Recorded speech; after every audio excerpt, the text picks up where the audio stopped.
Have you talked to your ex since the divorce? Asked one of the women at the table, sipping wine from a glass with beads.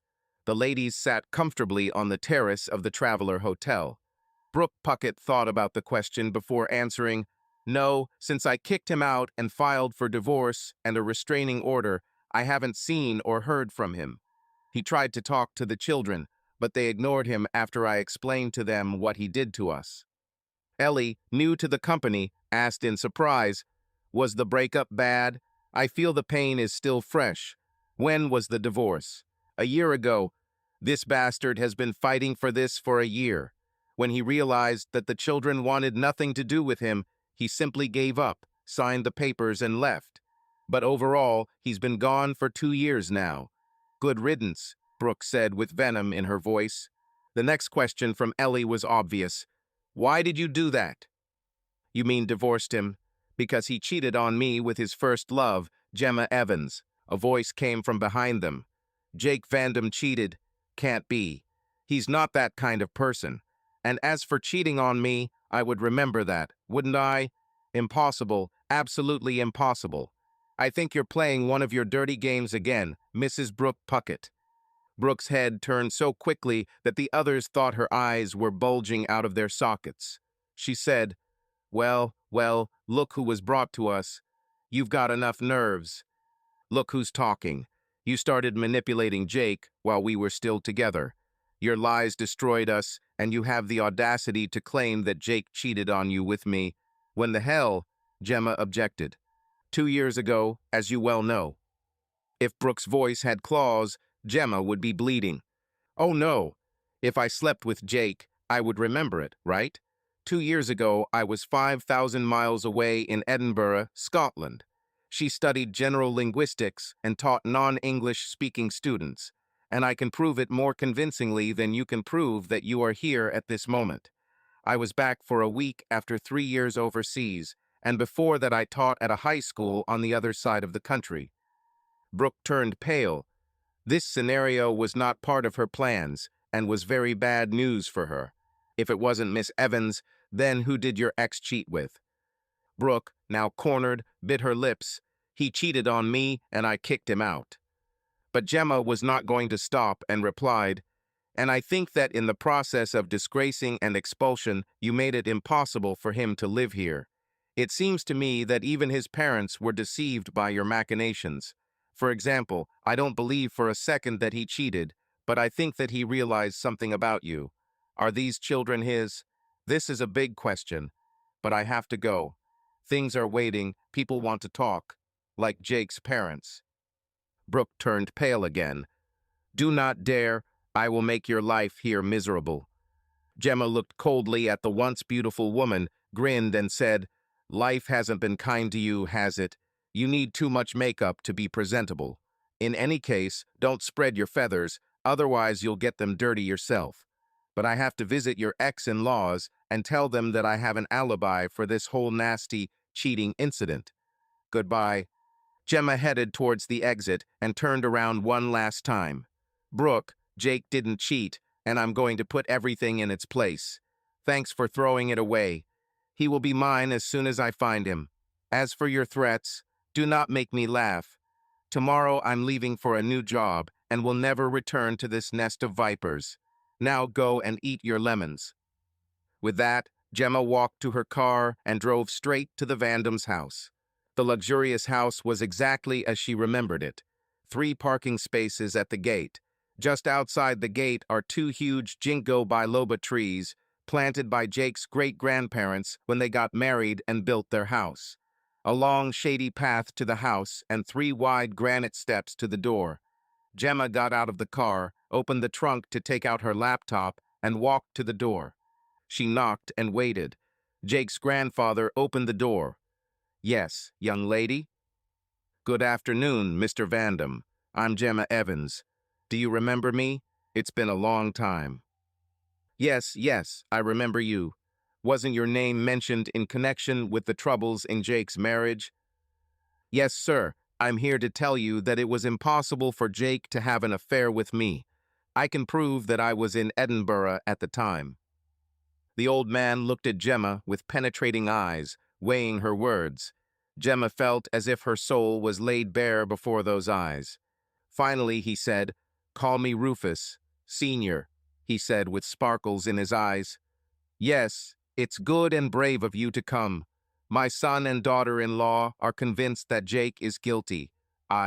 Not this way. He is not capable of this. May I ask why you want to prove his innocence?" Gemma strongly suspected that this man would notice any lie, and that lying would humiliate him and her in his eyes. So she answered honestly, "Jake doesn't know yet, but I'm going to be the next Mrs. Vandam. But first I have to find him. Do you happen to know where he is, Mr. Vandam?" The old man's eyes sparkled with mischief as he replied, "He has no contact with his parents, brother and sister, and I promised him not to tell anyone that he was at St. Christopher's Crossing and that he was doing well at university there. But I will not be mistaken if I say that you are a beautiful woman, not a man. This is our little secret. Don't ruin the fun." "No, sir. I'll tell you another secret. The same university offered me a job, and I accepted it, so I will still stumble upon it." From somewhere deep in the house, a voice was heard. "Dad, who is this? Don't let them sell you anything, do you hear?" The old man grinned and said to Gemma, "Do you know where the kitchen is?" Gemma nodded, but when she turned around, she almost collided with Jake's mother. "You have enough nerve," she screamed. "You destroyed my son's marriage, and now you barge into this house without an invitation. Go away." Jake's grandfather immediately intervened, growling, "Anna, she's my guest, and I want to listen to her. She claims she was abroad at the time of this dirty affair." Anna Vandam immediately sank, looking at Gemma. "What? I do not trust you." Gemma picked up the laptop, smiled at the old man, and said, "I'll show you." An hour later, a very depressed mother and an extremely angry old man were looking at Gemma. "Now what?" Anna whispered. Gemma decided to tell the truth again. "I don't know. Tomorrow I'm leaving this swamp. Jake and I were good friends and on our way to becoming a couple, so to speak. Bye until Brooke inserted herself." Gemma told her story of how she lost her friend and a significant other because of Brooke. She did not disclose her suspicions about the sudden pregnancy. It would be for Jake if she could find him. Anna was horrified by the machinations of the mother of her grandchildren, and she decided that her husband Jack Jr. also needed to meet this woman. She asked tenderly, "Would you like to stay for dinner, my dear? I would also like you to tell this sad story to Randall, my husband." Gemma politely declined, saying she needed to prepare to travel to her new job. She pointedly refrained from telling Anna where her new job was located. When Gemma said goodbye, Anna took her apart for a moment. Gemma, when or if you find Jake, will you let us know? It seems we made the wrong decisions and treated him very poorly back then. I really want my youngest back." Gemma replied softly, "If, or better yet, when I find him, I will pass on the message, but it is not within my authority to reveal his whereabouts. Jake disappeared for some reason, and it's obvious he doesn't want to be found." With these words, she went to her car. Halfway there, she saw a man approaching. "Damn Jake's brother," flashed through her head. She noticed the man. The man was well past his prime and had become very fat. A rolling gait like a gorilla, and he looked like her too. Heavy cheeks, thick neck, broad shoulders, arms wide open as if he couldn't place them parallel to the body as they should, protruding belly, small steps, two thick upper legs rubbing each other and wheezing like an old steam engine. Rufus Vandam took a close look at the slender, dark-haired woman. He thought the woman looked familiar, but he couldn't recognize her. She needs bigger breasts. He went inside and met his grandfather. "Did we have a guest? I noticed that the wide one was going towards the goal." Rufus S.R. kept his expression carefully as he said, "Yes, it was an old friend of Jake's, wanting to reunite. But we don't know where he lives, do we? This worthless, cheating son of a bitch." Young Rufus said, thinking, "Seriously though, I still need him out of the way and as far away as possible in every way." He walked up the stairs and walked straight into his apartment. specially created for him after an accident at home. Meanwhile, Brooke reflected on her life. When the divorce happened, Jacob, better known as Jake, was 35 and she was 2 years older. Their children were 16 and 15 years old. They were born within a year. This is not the case when they met. Brooke spotted the then 18-year-old boy as he finished a 10-kilometer swim. First of all, she didn't give him a second glance until this dark-haired girl walked up to him and started helping him take off his wetsuit. This caught her attention. Suddenly, he looked great. She watched the couple carefully. The boy had reddish-brown, cropped hair, green eyes on an oval face with a clearly defined nose and full lips. Broad shoulders, long, strong arms with wide wrists and long, thin fingers. Narrow hips and very muscular legs completed the picture. When the girl began to dry him with a towel and he raised his hands, she noticed how his muscles were trembling. She later heard that Jake had a swimmer's build. Lots of strong muscle underneath a thin layer of fat, thick enough to hide how strong he really was. She decided then and there that she wanted him and began planning how to make it happen. The fact that this girl was probably his girlfriend wasn't going to deter her. It took Brooke 6 months to break through the barriers of being a shy person. He was lucky that his girlfriend, who was not yet his girlfriend, left town, and manipulating the girl became much easier. Finally, Jake asked her to meet his family for a monthly family barbecue. Brooke now knew that he was the youngest of 3 and had come into the family late. His brother was 6 years older, and his sister was 4. At the barbecue, she looked at the 2 brothers in surprise.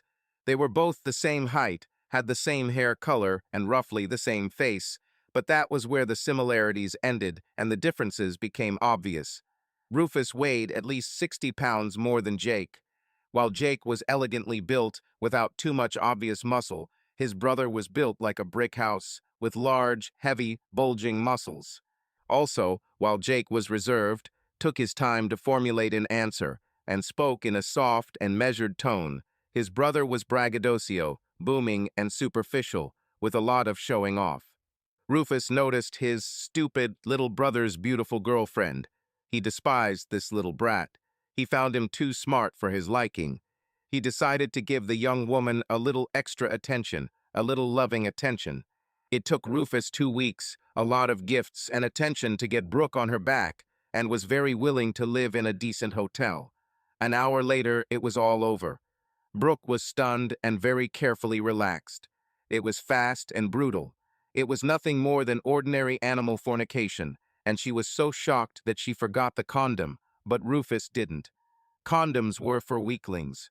A month later, she realized that she had started her period. When she confronted Rufus, he laughed in her face, telling her to sleep with his brother and say it was his, or find a doctor to break it off. "You should have taken a pill, you stupid bitch," he finally told her. Brooke chose the former. She seduced Jake and was stunned by the difference between the 2 men. Jake was a real lover, while his brother was just having fun, not caring about her satisfaction. Another big difference was that Jake was very well endowed, while his brother was only 5 inches tall. The only men Brooke had been with were her first boyfriend and Rufus, but after Rufus, she thought she could easily handle Jake in bed. Brooke lay naked on the bed in the same hotel room where she and Rufus had been for the first time. At first, Brooke wanted to get it over with as quickly as possible. Jake had completely different plans and was in no hurry. "Where did you learn to do this to a woman?" Jake smiled and replied, "I listened to my friends and learned. It makes everything a little nicer for you, don't you think?" As Brooke came down from the peak of sexual pleasure, she suddenly felt the need to go to the bathroom. She rolled out of bed and tried to get up. Her knees buckled, and she fell back onto the bed. Jake was immediately at her side, hugging her and helping her to the bathroom. He helped her sit on the toilet, and when she was done, he put her under the shower, making sure she didn't fall. After that, he dried her with a towel and brought her back to bed. Only then did he go to the bathroom to take care of himself. This break gave Brooke time to think. "Oh my God, what just happened to me?" Her thoughts kept coming back. "I can get used to this. Better yet, I can get used to this man in the shower. He is 3 times a better lover than his brother, and a much better man. When Jake returned from the bathroom 20 minutes later, Brooke had already fallen in love with a gentle, kind, and caring man. The thought that he was a boy disappeared from her mind. She decided she wanted to have both, Jake for the main course and Rufus for the heat and dessert. 3 months later, Jake and Brooke were married in a small ceremony, and Brooke has been as happy as a clam in its shell ever since. She had a loving husband and a bad boyfriend lover on the side. Jake was great in bed and a good provider, and Rufus was good for quick and dirty sessions of regular copulation.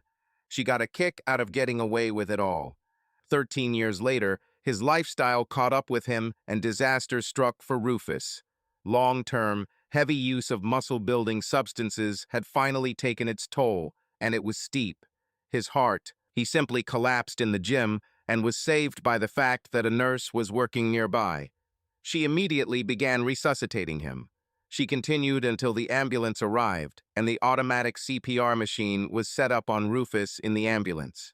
Arriving at the hospital, and after several quick tests, doctors concluded that he had suffered a myocardial rupture due to long-term and excessive use of anabolic steroids. He immediately went into surgery.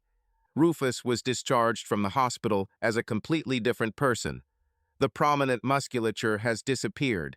He was flabby and in very poor condition. He quickly realized that he would need constant care for a long time. Over time, he began working on Brooke. By humiliating Jake, he told her that she should not put up with financial restrictions and should demand more income from Jake, that she deserved better, and he, playing the role of the victim, exaggerated his suffering. Gradually, his campaign began to bear fruit. Brooke began to change her behavior towards Jake, and not for the better. At first, the slightest irritations of everyday life were enough to set Brooke off. A little later, she wanted her own car because she didn't want to drive an old jalopy. Brooke didn't notice how this affected Jake. On the other hand, she had never pressed him so hard. She was stunned when Jake simply walked away in the middle of an extended tirade. The children had already fled the room, wondering loudly when Dad would stop taking the hits. "Come back here," she shouted. "I'm not done with you yet. Come back, do you hear?" Jake simply walked into his small office, closed the door, and turned on his laptop. A few minutes later, Brooke entered the office. Jake raised his head and barked, "Get out of here." At that moment, Brooke realized that Jake had reached his boiling point, and if she kept pushing, he would retaliate. What she, having been married to Jake for almost 15 years, still didn't understand was that he was one of those men who soaked up the blows until their legs dangled over the abyss. Only when he was on the edge would he begin to fight and act radically, without any warning. Jake looked into the emotional wound Brooke had inflicted and realized that it was too deep. He had enough. He needed to protect himself. Jake always knew that Rufus would inherit the family company. It was a successful company supplying specially designed parts to the aviation industry when the need arose to operate aircraft above guaranteed safety levels. Jake had a PhD in aeronautics and a master's in industrial design. His grandfather groomed him for his future position as a technical executive. That was until his father took over the management of the company. He pushed Jake aside. Jake suspected his brother had a hand in this, but he didn't care. He already had more work than he could handle. When his father fired him on a technicality, he tried to force Jake to sign a document prohibiting him from working for competitors. Jake laughed loudly in his face, went out, kissed his father's secretary, and sang the words from the song Tommy by The Who. I'm free, and freedom tastes of reality," leaving the house. When their biggest competitor found out about Jake's dismissal, they made him an offer he couldn't refuse. He accepted it with both hands. He now worked 28 hours a week for the same salary as his full-time job at his father's company. The pros were also much better, because Jake knew that his father and brother wanted to eliminate him and had been expecting this for several years. On the advice of his grandfather, he founded his own company and registered it in Luxembourg. All of his freelance assignments went through this company. The proceeds were mainly deposited into an offshore internet account in one of the other tax havens in Europe. The smaller portion went into his regular account. Brooke never asked where the extra money came from. She just knew that Jake worked on the side to bring in extra income. Suddenly, this structure became very convenient. He changed the instructions so that all the money went into an offshore account. He had absolutely no intention of stopping his freelance work. It wasn't even legally feasible. There were contracts that needed to be taken into account. In his office, he decided that he needed to spend more time with his children and therefore stop working those ungodly hours. The next morning, Jake was reading the newspaper on his tablet while drinking his usual coffee when Brooke walked into the kitchen. "Where have you been all night? I waited for you." "Sure, about 5 minutes, and then you fell asleep. Cynicism doesn't suit you. Tell me about it. But before you start, I want to say a few words." Brooke bit back her snarky response. Instead, she said sarcastically, "Really? Well, over to you." Jake said, "Did you realize that yesterday I worked about 30 days, 15 hours a day, without a single day off? I only did this to satisfy your demands, and you keep asking for more. I haven't seen the kids for over 4 hours during that time, and that will change now. I returned all my freelance work to clients. Now I work 30 hours a week, not more. If you want more, find a job and earn money yourself." He fell silent for a few seconds, and when Brooke began to speak, he raised his hand. "I'm not finished," he said. "I think your attitude towards me is terrible, and if you continue like this, we are headed for divorce. The ball is in your court. I'm going to have breakfast, which I didn't cook myself this time." Jake walked out of the kitchen before Brooke could say a word. She just looked at the door, sitting with her mouth open. She had never seen Jake like this before. She took out her phone and called Rufus. "Rufus, Jake is getting stubborn. I don't know how to deal with him." Rufus chuckled. "That's what I expected. I have a plan B." Jake was sitting at his desk when his secretary called and said he had a visitor. Surprised, he asked if he had any meetings scheduled that day that he didn't know about. "No, sir, but she said it was urgent," was the reply. Jake sighed. He could deal with one more problem. Since he issued the ultimatum to Brooke, the situation has been getting worse. Her ultimatum was, no money, no sex. And his answer, "As you say," and he moved into the guest room. Brooke didn't like this. She had a high sexual appetite to match Jake's libido, but Jake had much more self-control. Rufus was completely useless. He could only get aroused with the famous little blue pills, but that wasn't enough to satisfy her needs. Combined with his terrible physical condition, Brooke had to do all the work without the satisfaction she craved.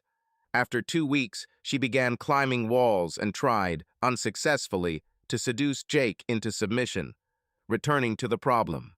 An elderly woman entered his office and asked for identification. She then handed him 2 sealed envelopes, saying, "I'm sorry to tell you that you received notice." The woman walked out shaking her head and telling the secretary, "Please look after him. This is really very bad news." Jake looked at the envelopes. Somehow he felt relieved. Die is cast. He expected this, but it still hurt like hell.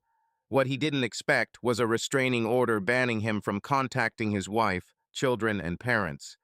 What really shocked him was the notarized statement that claimed he had sexual contact with Gemma Evans.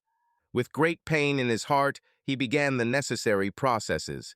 Of course, the bank accounts were blocked. He reached out to his professional connections to see if there was a lawyer among them. It wasn't, but one client went through the same hell as Jake and referred him to his lawyer. Finally, he rented a small apartment, sufficient for the immediate future. Returning to the present moment, Brooke noticed Olivia and Brian discussing something. Their voices were quiet, but not so quiet that Brooke couldn't hear what they were saying. It seemed like her son had a problem and wanted to talk to his father about it. Brooke interrupted them. "Why, if you have a problem, don't you talk to Uncle Rufus?" Olivia snorted. "What can that sweaty fat pervert say that's even remotely reasonable?" Brooke was stunned and felt insulted at the same time. She bit her tongue to keep from telling them who their father really was. What? He's your uncle, mind you. Yes, great uncle. He offers me money to show off his breasts and says he will reward me generously if I help him relieve his tension. And that's not how he asked. Her daughter responded with disgust. That evening, many skeletons came out of the closets. Brooke had no choice but to admit that Rufus was a pervert and dangerous to her and his own children. That nothing had happened so far was a credit to the self-respect Jake had instilled in the children. Now the fact that she would soon be dependent on Rufus for her income and lifestyle became a big problem. Jake paid a lot of money in child support. This made her relatively wealthy, and he never missed payments, but this could not last long. She found herself stuck and began to regret some of her decisions. Leonard Daltrey, nice to finally meet you. Gemma Evans, and it's mutual. I've heard a lot about you, and everything was positive. I'm very happy to work with you. Professor Daltrey spoke to Gemma about the ups and downs of the university and his role in it. He also said that he is a widower and lives with his girlfriend. The welcome interview ended with Professor Daltrey saying, I have arranged temporary accommodation with my good friend, Nathaniel Thompson. He lives in St. Christopher's Pass and has a guest house. If you want something more convenient, I recommend checking out the houses in St. Christopher's Wood. There are a few houses around the lake and a few plots with planning permission for university staff, although I can say that the best plot is occupied by our part-time assistant. The professor continued regretfully, maybe I will attract him. He is extremely good with children who are not very gifted or have behavioral or learning problems. We recently opened a special training center. He helped design it so that these children could develop to their full potential. I would really like him to become one of the teachers there. However, this person is very reserved, and so far he has rejected my proposals. Gemma explored the area around St. Christopher's Wood. After 2 months of acclimatization, she decided that this was where she wanted to stay for a long time and began looking for a real home. Nadia Thompson accompanied her. Suddenly, they came across a sign that said, Land for Sale. The building permit has already been received. Gemma exclaimed, What a beautiful place. I could easily live here. But who will design a house that fits into these neighborhoods, let alone build it? Nadia grinned. I know the right person. He became our good friend. He is an aeronautical engineer and designer. You should see the house he designed for himself and build it himself. He's a bit of a recluse, but when he thaws out, he's great company. I'll invite him to dinner on Friday. You can meet him then if you want, of course. I'll be glad, Gemma answered happily. Meanwhile, at the Vandam house. Grandfather? Brooke asked in a quiet voice. Rufus Vandam S.R. studied the face of the woman opposite him, the mother of his great-grandchildren, but born from the wrong man. He was a keen observer of human emotions and noticed that she was very upset. Yes, darling. What's the matter? Do you happen to know where Jake is? Brooke asked uncertainty. Honey, I'm not going to answer this question yes or no. Why do you ask? Trouble in paradise? The question caught Brooke off guard, and she almost blurted out, yes, but bit her tongue just in time. This reaction did not go unnoticed by the old man. It's time to chop for this lady. With a coldness in his voice, he continued, Rufus has some very unpleasant character traits, doesn't he? And his steroid addiction isn't helping. Brooke stuttered, I don't know what you're talking about, honestly. Rufus S.R. responded sharply, Don't play with me, young lady. I may be old, but I am far from senile, as my son and eldest grandson think. I know these two adorable kids don't have Jake's genes. What? How dare you? Brooke screamed. Don't raise your voice at me, young lady. I'm willing to bet my entire fortune. What color are your eyes? Blue. What about Jake? Green. What about both of your children? Brown. Here you go. This is genetically almost impossible. They look like Jake because Rufus and Jake used to look the same. But Rufus has brown eyes, and you spent a lot of time in his bed. Brooke felt the world crumble beneath her. She grabbed the backs of chairs until her fingers turned white. She tried to say something, but her tongue refused to obey her. The old man was relentless. You are on your own. You are completely at the mercy of the wrong man. You allowed him to manipulate a good man to get him out of your life and the lives of your children. Now that the outcome isn't what you expected, do you want Jake back in the saddle? Regardless of whether I know or don't know where Jake is, I'm not going to help you. Now go away. With Brooke gone, Rufus S.R. stood at the window for a long time, thinking, maybe it's time to write that long letter. The two women had been friends since Gemma rented the guest house from the Thompson family, but until now she had never been invited to their home. While waiting for her knock on the door to be answered, she looked around. She was a little nervous. Door opened. Oh, hi. You must be Gemma. I'm Nathaniel, but everyone calls me Nathan. Only Nadia, when she is angry with me, calls me Nathaniel. Come in. Nadia is in the kitchen. Gemma was a little shocked by the scar running down what would otherwise be a pretty face. As he turned to show her the way to the kitchen, she noticed that he was in good physical shape, but had a slight limp. What happened to him? She was greeted warmly in the kitchen. Gemma introduced herself to Jacob, their little boy, and then told Nadia, "This house and its surroundings are absolutely stunning. How did you find such a pearl?" Nadia hung her head for a moment as their entire story flashed through her head, and she considered what to say. This is a long and sad story, but with a happy ending, I can say. I'll tell you someday, but since this is Nathan's story, I need his consent to tell it. This is not common knowledge, only a few people know the whole truth. For now, all I can say is that Nathan snatched it from the hands of the local tyrants and destroyed them in the process. And Yakov is not mine. He is Nathan's from his first wife. Is he divorced? See you soon? No, he is a widower. But I will be happy to tell you that in 6 months Jacob will not be the only child in this house. Gemma hugged Nadia, ecstatically saying, "This is wonderful news." She was about to ask when the baby was due when Nathan interrupted her. "Gemma, may I imagine?" "Jake!" Gemma exclaimed. Without thinking, she ran and hugged him. Jake didn't answer, just said, "Gemma, long time no see." Confused, Gemma let him go. Nadia and Nathan looked at each other, and Nathan asked, "Do you know each other?" Before Gemma could say anything, Jake responded, "We were friends." Gemma's joy disappeared and tears welled up in her eyes. This was not the happy reunion she had imagined. She said desperately, "Jake, why are you so cold? Are not you happy to see me? I've missed you." Jake was surprised and even more confused. He looked at his masters. Nathan simply nodded and said, "It's best to figure it out right away. You can use the office there." Sitting in his office, Jake looked at his ex, and now very upset girlfriend. "Gemma," he said, "you told Brooke that you had sex with me while I was married to her. You even signed an affidavit. This was the end of my marriage. Why would I be glad to see you? This lie caused me incredible pain."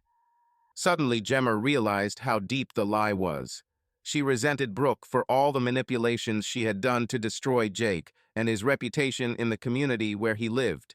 She sat up straight and with steely determination in her voice told Jake, "I want you to listen very carefully. Before I came here, I was in Europe for 3 years. I would never tell her this. I heard Brooke bragging about it in the pub, and I put her in her place publicly, right there. After that, I went to your parents to tell them where I had been for the last 3 years. I talked to your grandfather, too. We talked for a long time. He was the one who told me that you were doing well and that I would probably run into you here. I didn't expect this to happen so soon, and I already decided to go look for you. I really missed you, honestly." Jake turned pale. "But an affidavit forged, and if you have the original, someone will get into big trouble.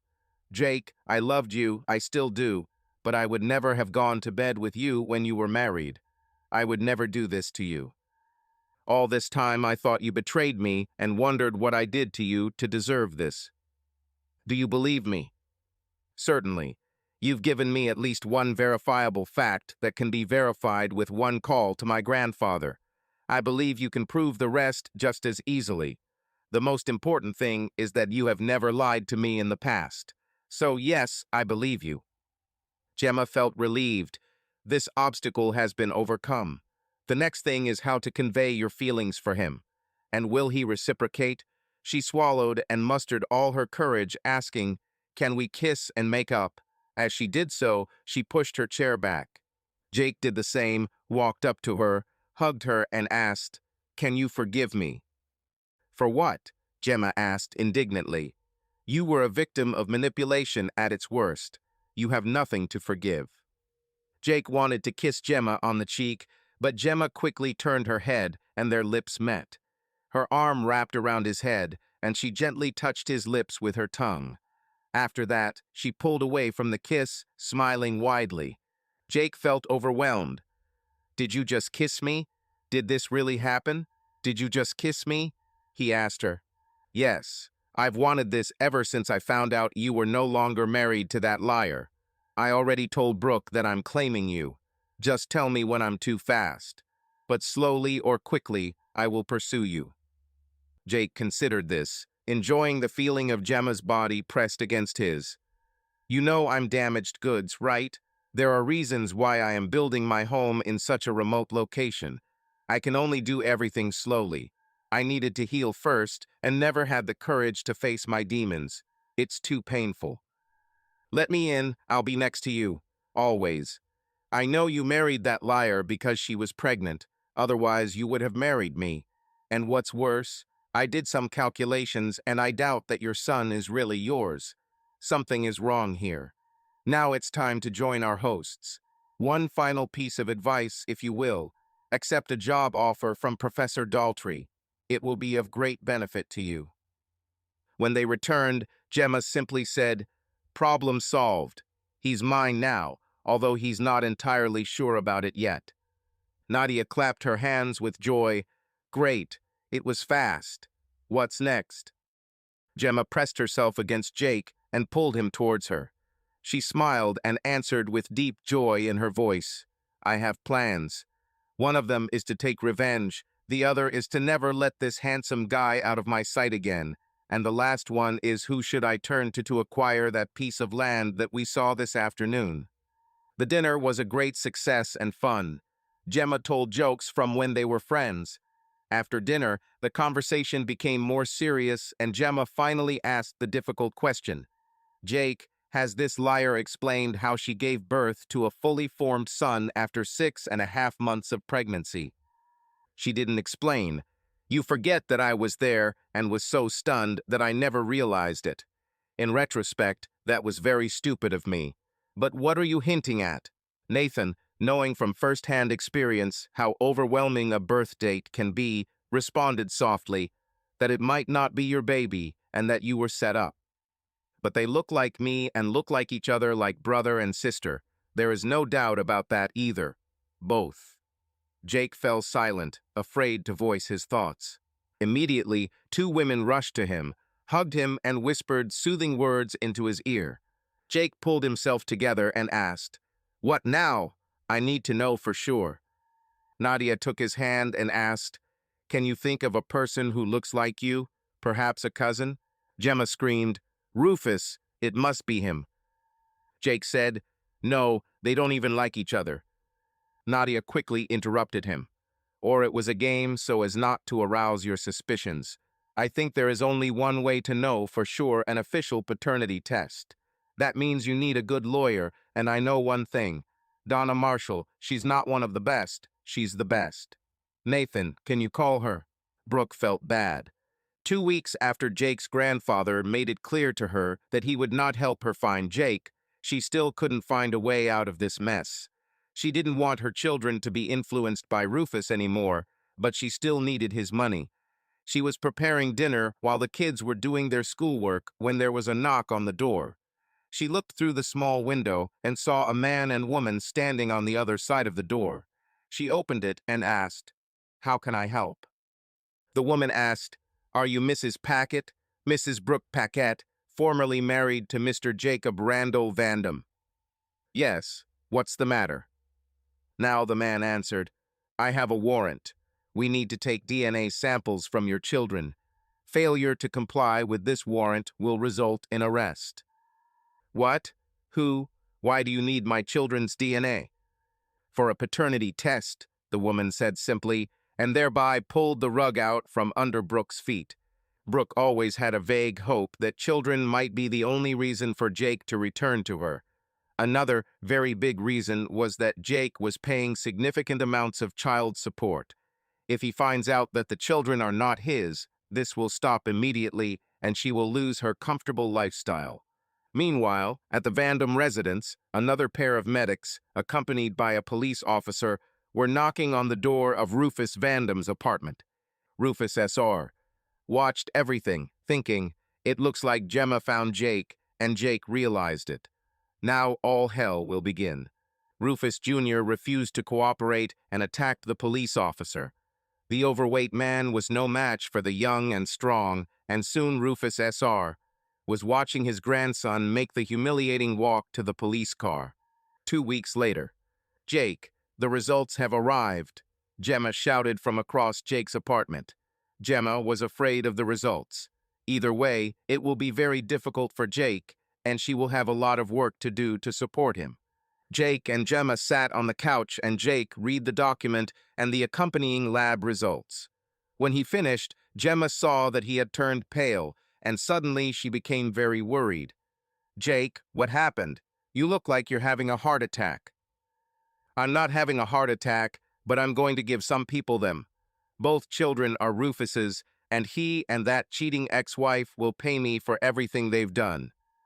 Gemma pressed herself against Jake, trying to calm him down. He felt so good, and she hoped he felt the same. Jake still didn't respond to her advances. They hugged and sometimes gave each other innocent kisses on the cheek, but nothing more. By this point, Gemma felt that her desires had become unbearable.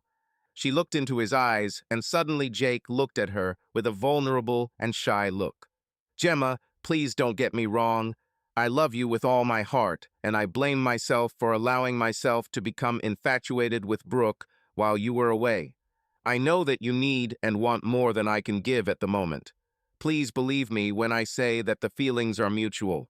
Just before I give myself completely to you, I need to resolve this situation, and I promise that I will resolve it.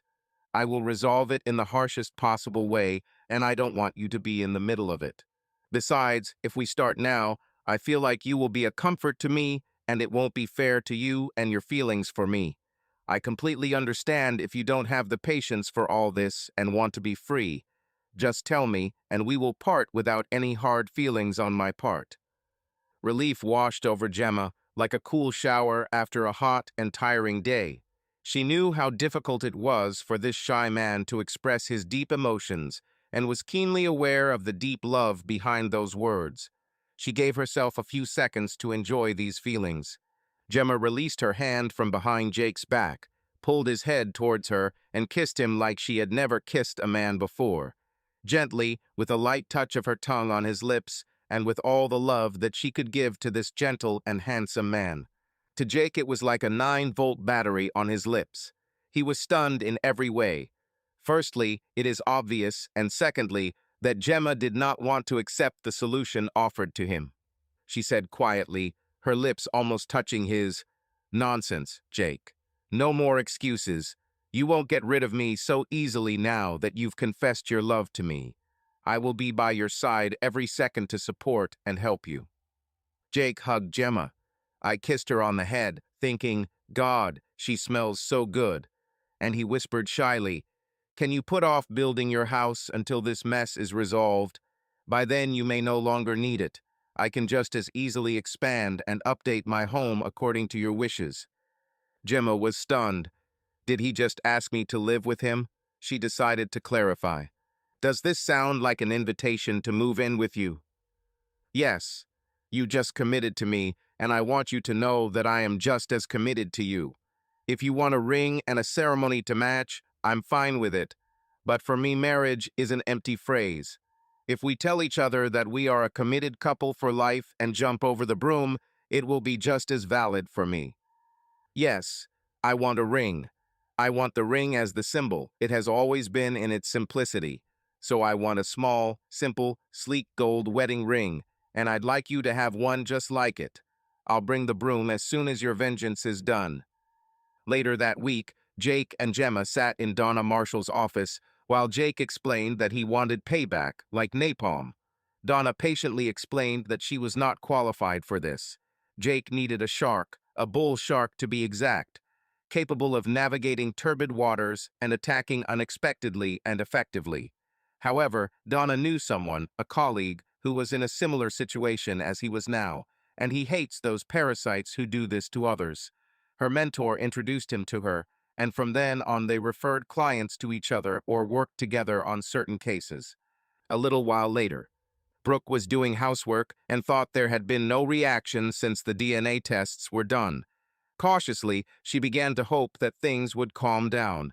She found ways to keep her children away from Rufus's direct influence, and their grandfather was very helpful after she took Rufus Sr. into her confidence.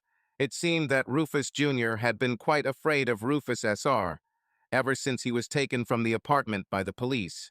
Suddenly, her peace of mind was disturbed by sharp blows on the front door.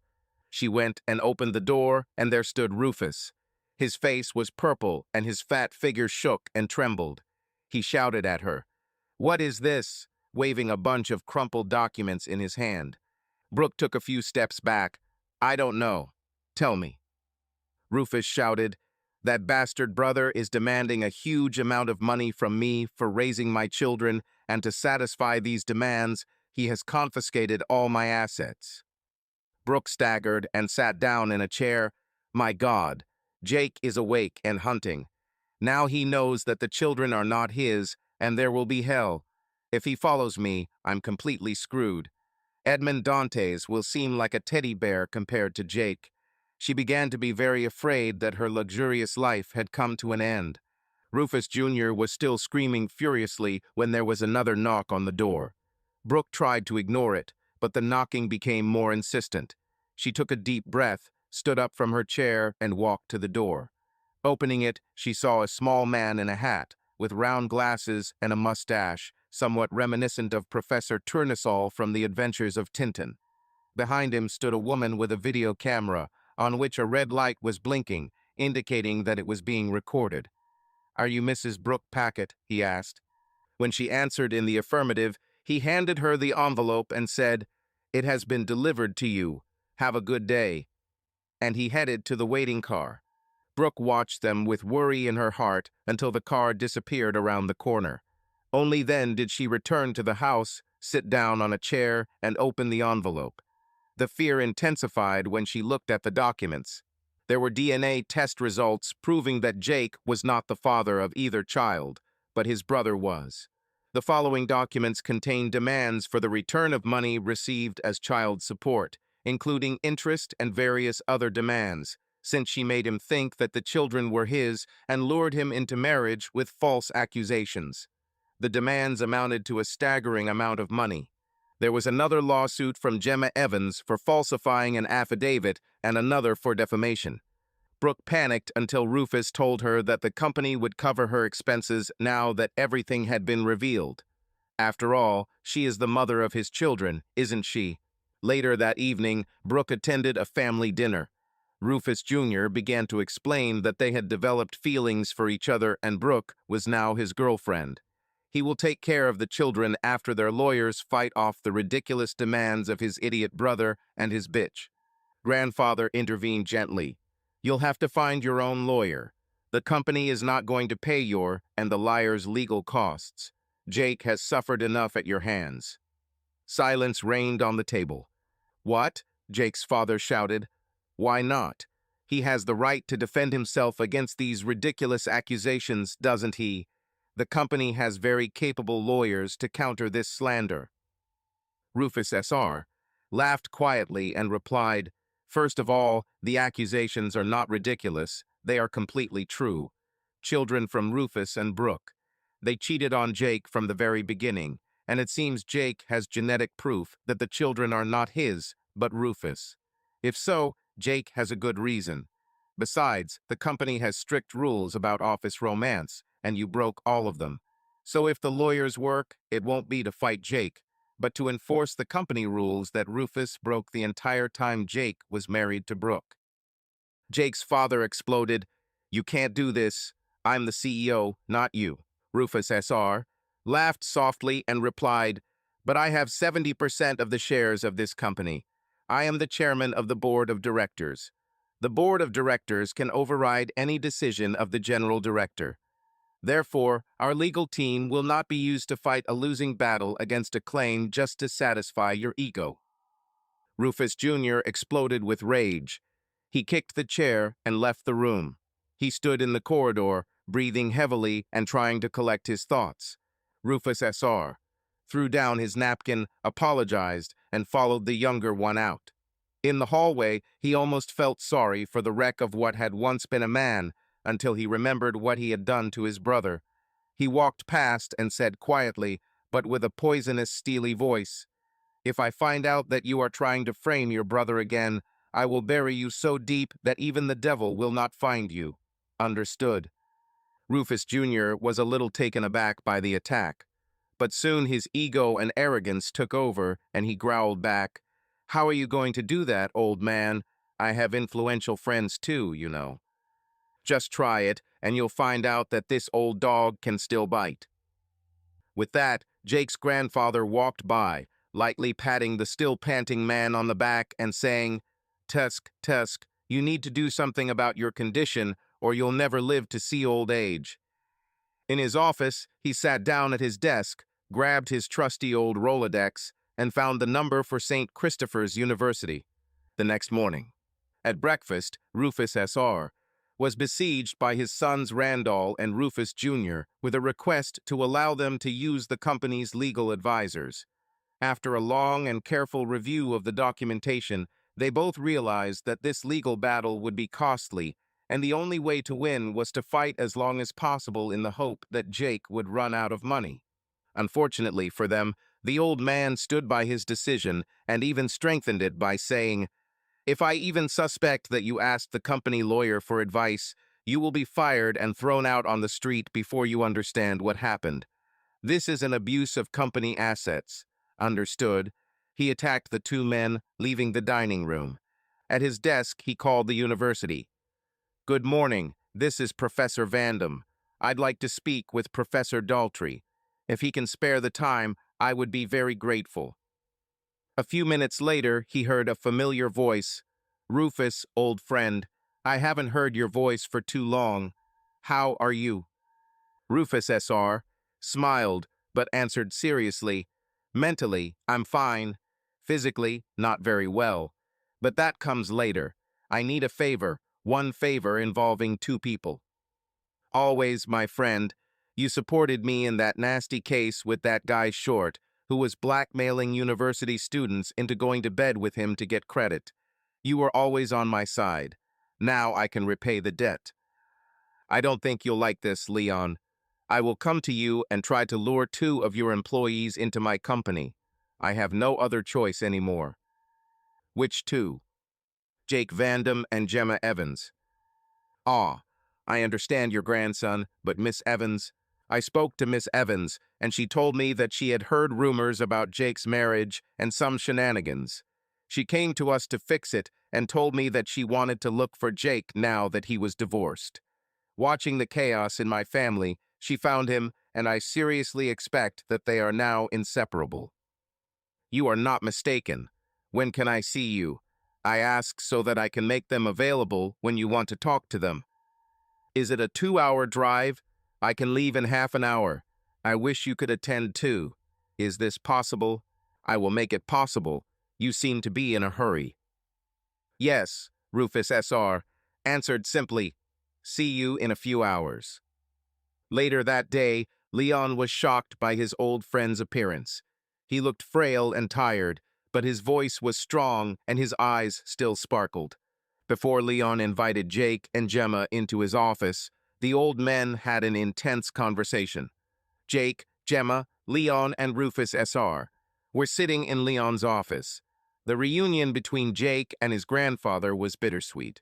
regret that the meeting took so long, and happiness that they could hug again. There was no need for introduction. Rufus S.R. got straight to the point. "Jake, would you like to take over the company for me?" Stunned, Jake asked, "But Grandpa, why, what about Father and Rufus?" Rufus smiled sadly as he replied, "I am sick, and the disease is getting worse. I am now entering a stage where I may not be able to fight off the terrible duo that is currently running and destroying my company. I know firsthand that you can lead a company. I saw you in action." Jake was shocked and squeezed Gemma's hand. "I do not know what to say. Why didn't you tell me?" "I have my reasons, Jake. But can you answer my question? Of course, your friend should agree too." "But I'm building a home, a family home, here for both of us, Grandpa." Gemma's head snapped up, and she looked at Jake. "Family home? Who talks about taking your time now?" She interrupted jokingly, "Do you want me to stop taking the pills?" Without hesitation, Jake replied, "As soon as possible. I would like to have several children of my own, if you are willing to help me." Gemma flew out of her chair and kissed Jake deeply in front of the other two men, saying, "I took the last one last night. Is this answer enough for you?" Rufus' voice cut through the happy gap. "Jake and Gemma, may I remind you that you are still in the company?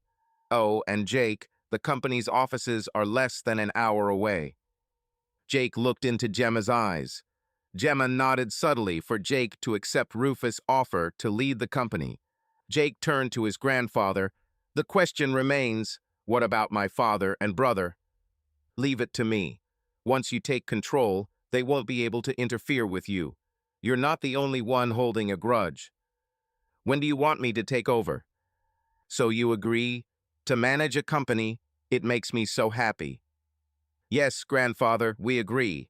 But when? I'm at the end of my life. Soon the symptoms will become visible and the pain will become unbearable." Since witnessing the horrific death of his wife, Leon has founded a small private clinic with some other people to help ease the transition. I plan to go there in 10 days. Soon after that, I think. Jake was silent, contemplating what he had said, when Gemma asked, "But why all the secrets and intrigue?" "I suspect Randall and Rufus will go to any lengths to maintain their lifestyle, including violence. Jake is already a problem for Rufus, and I already had to threaten him because he wanted to use the company's lawyers to fight the lawsuits Jake filed." Leon interrupted, "We came up with a battle plan to protect you two from Randall and Rufus." He looked at his old friend and asked, "Tell me, or do you want to?" Rufus S.R. replied, "Tell me, I'm tired." Leon continued, "Once Rufus dies, a message will be sent to some of the trusted managers in the company's office, workshop, and factory. They will shut down the entire company. I will write a small piece of software similar to the infamous ransomware to make this possible. Employees will be sent home temporarily, with full pay of course. We have provided for this." Jake and Gemma were stunned by the scale of it all. Jake asked, "What about us? What is our role in this? Of course, you will also be notified, but you do not need to do anything until the will is read. There everything will be revealed, and you will be able to take over the management of the company.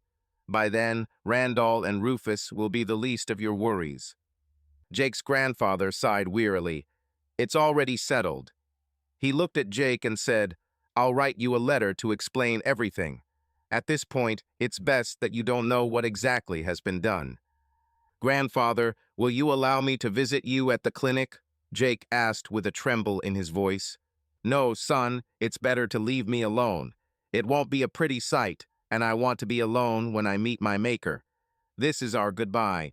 Last question, please take care of your mother. She, like you, is an innocent victim." "I promise, Grandpa. We'll take care of Mom." With this, they said goodbye, and a very emotional Jake and Gemma left the house. At Jake's apartment, they took some time to process the sad news. After a while, with a heavy sigh, Jake said, "I'm going to miss the old man. He was like a father to me, much more than my real father. He only ever saw Rufus." Gemma's only response was a hug and kiss, saying, "I know." 2 weeks later, Jake just finished negotiating with a contractor to finish it. Now their home is in the woods, when the sad news came. He wanted the house ready as soon as possible, and Nathan recommended this contractor as fast, quality-focused, and reliable. After deciding to stay together, Jake redesigned the house and expanded it significantly. Now it will be a house with 5 bedrooms, 2 living rooms, and everything that goes with it. The house will be heated with geothermal heat, and energy will come from solar panels and 2 wind turbines. Jake was sitting in front of the house with the sad news in his hands when Gemma arrived. She tried to console him, but was only partially successful. Jake said he felt like something was being cut off from him. The next day, a notice arrived from the probate lawyer asking me to attend the reading of the will. Jake drove off with Gemma, preparing himself for what might happen when he noticed a black sedan following him. He quickly pulled into a parking lot next to a shopping center and was about to get out when a black car pulled up next to them. The woman came out and motioned to lower the window. Jake did so, leaving the engine running and keeping his foot on the gas pedal until the woman showed her ID, saying, "Sir, we are from the FBI and are here to protect you until this case is completed. When you arrive for the reading of the will, please act as if you do not know we are here. Everything will be explained at the reading of the will according to Mr. Vandam's wishes." Jake entered the conference room, leaving Gemma in the waiting room, and saw that his father, mother, and Rufus Jr. were already seated. Rufus Jr. quipped, "Look, the prodigal son has come to see if there is anything here for him." "Well, I'll make sure you don't get anything, little rat." The lawyer interrupted, "Sir, behave yourself, or I will take you out. Do you understand?" Rufus wanted to say something, but the lawyer again said very sternly, "Sir, behave yourself. Next time you will be sitting outside the building waiting for your family. Now you understand, and I demand an answer that you understand." Rufus muttered something, and again the lawyer interrupted him sharply. "I don't hear a word. Do you understand that your next violation of the rules of conduct will result in your removal from the territory?" Randall tried to intervene, but a raised hand stopped him.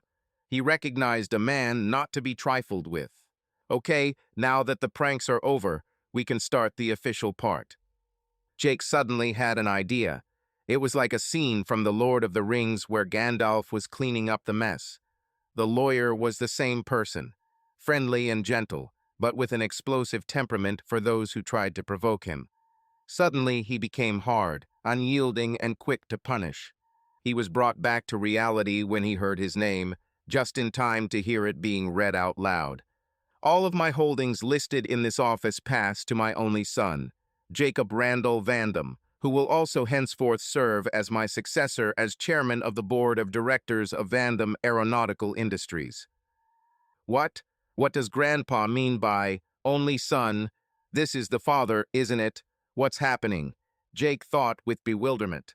Jake's mother sat quietly, her lips slightly raised with a slight but pleased smile on her face, while Randall and Rufus exploded. "I am his son and Rufus is my son. I'll tear you apart, you cheater," Randall roared at the lawyer. The lawyer didn't even blink and pressed the button. Within seconds, the door opened and 4 people entered. They looked like they could rip a gorilla's arms apart without much effort, and took up positions next to the angry men. One of them growled at Randall, "You're not going to make me hurt you, are you, mister?"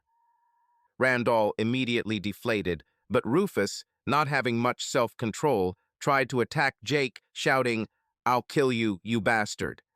The next moment he was sitting again. His face showed agony, and he rubbed his fingers and wrists. Now that calm had been partially restored, the lawyer continued, "My dear friend Rufus predicted this unpleasant scene. I therefore ask these gentlemen to be present to maintain order." He looked at Randall and said, "Mr. Vandam has genetic proof that you are not his son. He didn't divorce your mother without reason. Therefore, Rufus Jr. is not his grandson." The lawyer waited a moment for the message to get through and continued mercilessly, still looking at Randall. "When he found out how you treated your wife and that you rented an apartment with company money and entertained the ladies from the escort bureau. He proposed to your wife, and she gladly accepted it. He gave your wife artificial insemination, and she became pregnant with Jacob Randall Vandam. We have notarized affidavits to this effect, and again, genetic proof that Anna Vandam Hansen and Rufus Vandam's other son is Jacob Randall Vandam. Randall looked like he was about to explode, and he did explode. He attacked his wife. "You're a bitch. You cheated on me. You will pay for this. I will sell you to a Russian brothel. I will kill you in the most terrible way," he shouted. The lawyer interrupted after gesturing for the two men to restrain Randall. At the same time, Rufus made a very good imitation of fish on land. The lawyer told the men, "Please add this behavior and threats to the case." And he turned to Randall, "You won't do anything like that. We have evidence of grand theft on your part and on your son's part. You stole approximately $6 million from the company to support your debauched lifestyle, not including the amount of money you both stashed in the Cayman Islands. You also sold technology that poses a security risk to competitors and enemies. Therefore, some government agencies responsible for the safety and security of the country, the IRS and the FBI, want to conduct an in-depth investigation with you. Whether you like it or not, you both will help them." He looked at the four men holding Randall and Rufus and said, "Please escort these men to the exit and hand them over to the authorities." Brooke was waiting outside. She saw Jake come in with that woman, Gemma. Gemma kept her word as she watched Jake hold her hand. Half an hour later, her world came crashing down when she saw Rufus and his father being let out, read their rights, and taken to separate cars. What happened here? Brooke thought. A few seconds later, she panicked and grabbed one of the men accompanying the father and son as they handed them over to the police. "I cannot say, madam. All I can say is that they will assist the authorities in their investigations, and it will take a long time," the man said. One explained, "They appear to be wanted for fraud, embezzlement, industrial espionage, and technology transfer to sanctioned countries. I don't think we'll see them for another 20 years. "Who will run Vandam Industries when they are gone?" Brooke asked, feeling a void forming in her stomach. Another man, the one who came with this beauty in his arms. Suddenly, Brooke felt unreal. She didn't know what happened inside the office, but Jake was on top. Rufus's promise of a luxurious life and protection from Jake's lawsuit have evaporated. Feeling depressed, she went to Rufus' car and found it unlocked with the key in the control center. Confused, she drove home. Months later, Brooke was on edge. Her very modest income barely covered the basic needs of her family, let alone the amenities and luxuries she had become accustomed to in what she called her previous life. Now she needed to find a plan to either increase her income or reduce her expenses. Paying for children's education was a particular source of concern. The only option she saw was to try to get Jake to take care of the kids, and that meant she had to seduce him again, away from that bitch. She stood naked in front of the mirror and did not notice that her body reflected the abuse to which she subjected it. During her time with Rufus, she walked a lot, drank a lot, and sometimes, when she had to serve him, took substances to gain stamina for long sessions. At Rufus's insistence, she underwent a lot of plastic surgery to tighten her stomach after giving birth to 2 children, enlarge and strengthen her breasts, get a facelift, and fill out her lips. In general, she lost her natural look, which attracted Jake from the very beginning. Now she looked like that singer, Cher, but without the healthy glow. Brooke's skin was slightly loose and artificial. Her breasts were like footballs without the natural bounce that usually attracts men, and her face, stomach, and legs were unnaturally smooth. Brooke did not notice all this, confident that she could replace that bitch Gemma without any problems. Early in the morning, Brooke was sitting in her car. She parked so that she could see who was leaving the house. If it was Jake, she would leave and come back another time. If it was that bitch, she would wait a few minutes to make sure Gemma didn't come back, and then she would go to the door to get her husband back. Suddenly, she saw a blue Nissan Rogue appear and disappear around the corner. She checked her makeup again, waited 5 minutes, got out of the car, and walked to the front door. Brooke heard that Jake designed and partially built the house himself. She forced herself to look at him carefully so she knew what to praise him for. She could always convince him to remake it to her liking. The house seemed to grow out of the hill. It was located low on the top, its facade facing north. Its rather small facade had 2 large windows next to the door. The blinds were closed. Brooke took a deep breath, pulled her shirt down to highlight her cleavage, pulled back the door ring, and let it go. The knocking echoed throughout the house, and Brooke waited. And she waited. Just as she was about to turn and leave, the door quietly opened and Jake appeared in front of her. He looked at her, his face expressionless. He definitely did not invite her to come in. Brooke straightened her shoulders, making her chest tense under the thin fabric of her blouse, and finally said in a sensual voice, "Hey Jake, you look good. Life is clearly spoiling you." "Brooke, somehow I expected to hear from you. What do you want?" "I want to talk. Aren't you going to invite me in?" Jake sighed. "Let's end this once and for all," he thought. "Well, come in then," he answered tiredly. He took her to his office. It was closest to the door, and he didn't want Brooke to explore the rest of the house. Jake had a good idea why she came. He motioned for her to sit down and sat down on the chair on the other side of his desk and said, "Okay, Brooke, speak up. What do you want from me? Will you show me the rest of the house?" "No, why would I do this? Now tell me, why are you here?" "Jake, don't you understand? We belong together. We have a history and 2 children together. Now I need you to come back to me." Jake looked at Brooke. His thoughts were racing. What is going on here? Is she going crazy? Out loud he said, "We do have a history, but my memories of this story are very different from yours. You must be out of your mind if you think we'll ever get back together." Jake's answer didn't sway Brooke. "I admit I made a mistake, but there are still children. I can't take care of them properly. They are not mine.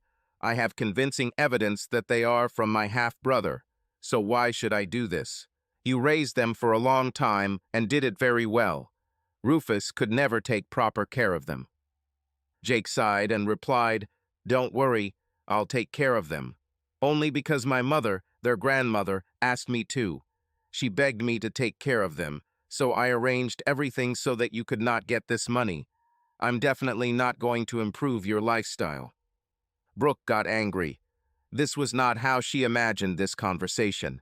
Jake had always been amenable to her needs, and she had conveniently forgotten what happened before their divorce. Now she has hit a wall. She wanted him to take care of her children and her. She tried a different approach. "Jake," she purred, "I know I was wrong, but it was all Rufus's influence. Now that he's out of the game, we can be very good to each other. Think about what I can do for you. I know tricks in bed that will blow your mind. Give up this frigid witch and come back to me. We can live a good life. The 4 of us, like the family we were." Jake was silent for a few moments, and Brooke thought she was winning the battle. "You look and act like a cheap bitch. Our history makes me think that I should avoid you forever. I'm not going to touch you, even in a protective suit. As for your children, I have arranged for them to live in St. Christopher's since Olivia will be going to college there. Brian will live with his grandmother until he goes to college. You won't be able to properly care for him or provide him with suitable housing, so I took care of that. However, you won't get a dime from me. In fact, you owe me a debt." Jake was silent for a minute, and Brooke was absolutely stunned by his words. He then continued, "If you try to fight this, I will file a complaint for fraud and extortion, telling the authorities that the children are not mine and that you deceived me in the divorce. Now go away. I'm over it." As Jake fell silent, they both heard the door open. Gemma peeked around the corner and Jake said, "Come in, my guest is leaving." A joyful Gemma with a clearly visible baby bump entered. She approached Jake almost solemnly and kissed him on the cheek. She whispered quietly so Brooke couldn't hear, "My suspicions were confirmed. There are 2 of them." As Jake's smile grew wider, Brooke couldn't help but say, "You're pregnant." She screamed as she saw her plans for her and Jake fall apart. Gemma and Jake looked at each other, and Jake nodded slightly. Gemma turned to Brooke and said, "Yes, I'm pregnant. I'm giving Jake his own children. Those children he deserved for so long. Now I heard that you were leaving. We need to make plans to remodel the children's room." Suddenly, Brooke realized. "Children? Do you mean?" Gemma's face lit up. "Yes, I have twins. I'm 3 months pregnant. I started to get suspicious when my belly started growing so fast. The first ultrasound did not show both fetuses because one was hidden behind the other. This ultrasound revealed the two and their gender." She kissed Jake hard on the lips and whispered, "Boys." Brooke said, "You can't do this to me, throw me out on the street, and take my children, your niece and nephew." Jake decided not to pretend to be polite anymore and responded in a tone that Brooke knew all too well, but Gemma had yet to experience. "I don't know who Olivia and Brian are. You tell me, and keep in mind that Randall was not Rufus SR's biological son, and I am not Randall's biological son, but Rufus SR's son. We have the same mother." Brooke hasn't spoken to them since Randall and Rufus Jr. were arrested. Anna refused any attempts at rapprochement and wanted nothing to do with her. It finally dawned on Brooke that she was truly isolated and left to fend for herself. She does not have a decent job. She lived in a dirty apartment, for which she had to sell her valuables one by one. She lowered her head and almost missed Jake speaking again. "If it were up to me, you would burn in hell. But my mother and Gemma are convinced that if I do this, you will become a pathetic, sick person. It doesn't bother me, but they told me that you are still the mother of your children, and they may feel an obligation to take care of you, and it will cost them something that I don't want them to pay. That's why I found a job for you. Simple physical work. She will pay rent and basic living expenses." Brooke had already applied for several jobs, but was rejected each time. To find a job, she will have to look somewhere far away, and she will not be able to see her children at all. Jake handed her a card with an address and phone number as Gemma said, "This is your only chance to stay in contact with the kids, because this is the only job for you after things go to court. If you don't accept it, we will reject you, and we don't take your children away. It is their own choice to live in St. Christopher and with Anna. They understand well what you did to the one they considered their father." Now Gemma motioned to Brooke that it was time to leave. Outside the door, she told Brooke, "In the end, I won. I have Jake, and I will bear his children. Your selfishness ruined Jake for you. You bet on the wrong person for the sake of imaginary luxury. I have the best man, and you have nothing." Gemma gave Brooke a stern look and continued, "I'm warning you. If you try to do anything to Jake, you will find me in your path. If you try to manipulate your children and turn them against him or harm Jake in any way, I will come for you, and I will not stop until you are completely destroyed. Understood?" Brooke's mouth dropped open at Gemma's open threats and obvious hostility. "Answer me, you understood? You've hurt Jake enough, and it will stop here and now. Do you understand what I'm saying?" Gemma said very persistently, almost shouting. In a quiet voice, Brooke replied, "Yes, I understand. No direct contact with Jake, only through you." "Yes, now go away." Brooke, who had been so confident in front of the mirror a few hours earlier, had disappeared. In the last 45 minutes, her world had collapsed. Brooke walked to her car. Inside, Gemma settled herself on Jake's lap. She sighed, "You are mine. It took me almost 20 years to do this, but we are back together, despite Brooke and thanks to her stupidity." After a moment, she stood up and pulled Jake along with her, saying, "We need to practice." "Practice? For what?" Jake asked. "For the third, of course." And giggling, she pulled him into the bedroom. Subscribe to our channel so that your love doesn't cheat on you, and go ahead and listen to the next story, because this story is nothing compared to the next one. If you're under 18, don't even think click to the next one.